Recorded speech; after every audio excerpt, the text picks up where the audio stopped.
It says in Hebrews chapter 2, therefore we must give the more earnest heed to the things that we've heard, lest they should drift away. When something drifts, you often don't see it happening. You know, if you've ever been fishing before with a bobber, you cast your line out in the water, and your bobber's there floating on top of the water. And you may go to use the restroom or get something to eat. By the time you get back, it's not where it was. It was just floating in the water, but it drifted. And that's what it's like spiritually sometimes. You know, we get entangled with the affairs of this life. We get busy doing stuff. And we drift from Jesus, like the church of Ephesus.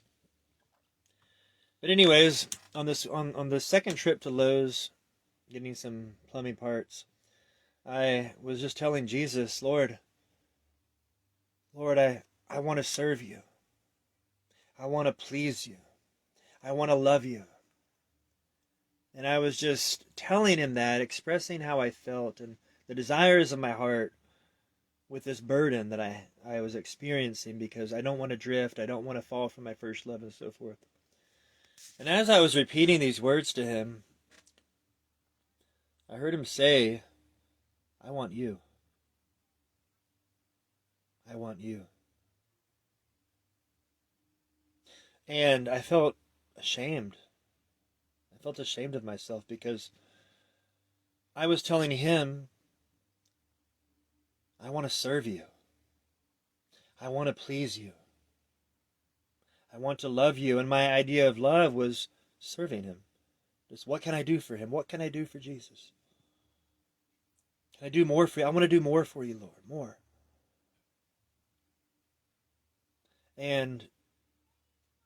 But do I really want him? Is it really all about him? Am I content doing nothing with Jesus? Am I content just being with him? Just experiencing him, just hearing his words?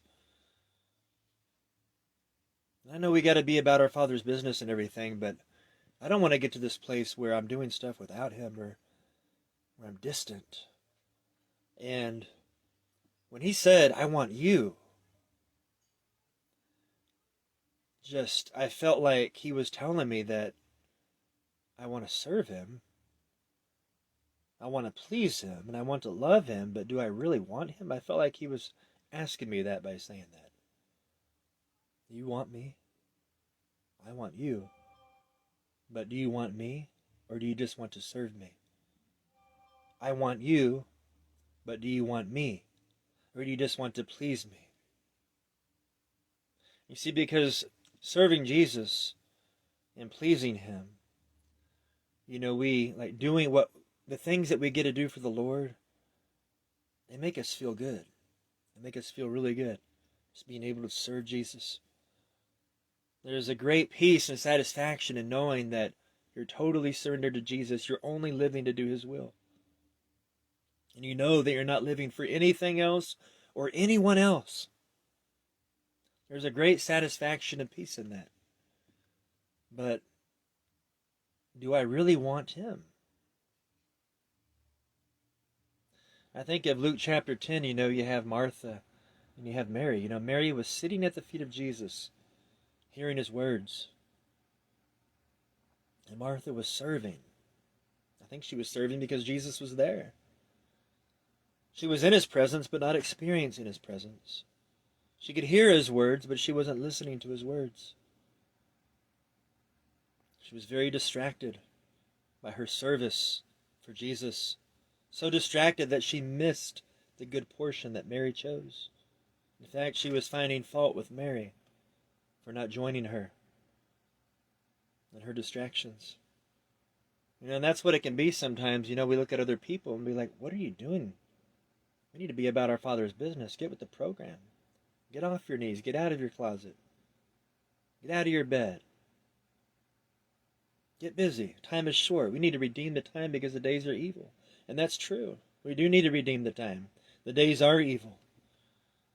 But I know that I can redeem far more time sitting at the feet of Jesus for an hour. And then going to labor with him. than just for several hours every day, just working, serving, doing all these different things to please Him.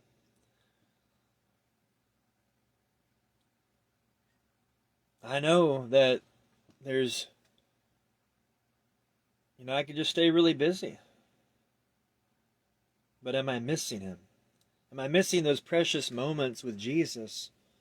Because Jesus, it's an amazing thing to think about. But, when Jesus was on the cross, when He was on the cross, He said, I thirst. I thirst. What was He thirsty for? He was crucified. Men were gambling for His clothes, getting drunk, casting lots upon His clothes.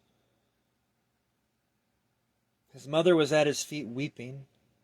His disciples abandoned Him, all but John and the women. The women were there.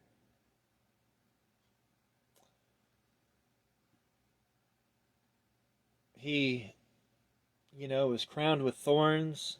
Spit and blood was saturated His beard. What was left of it, they ripped it out. They plucked it out from the cheeks, as it says in Isaiah chapter 50. But why was He thirsty? What was He thirsting for? They offered Him something to drink, but He refused. I think He was thirsting for love. He was thirsting to be our thirst. That's what He was thirsty for. He was thirsting that He may be our thirst. The one thing that our souls can just drink in and be satisfied. The one thing that we could drink in and be content and be nourished, be restored, be healed, and be satisfied. Him. He was thirsting to be our thirst. He went to the cross because He was thirsty. He went to the cross because He was thirsty. He was thirsty for you, Jason. He was thirsty for you, Michael. He was thirsty for you, Helga. He was thirsty for you, Lester, James. He was thirsting for all of us. That's why He went to the cross. He was thirsty. And I don't want Jesus to be thirsty. I want His thirst to be quenched. I want to give Him not just my service.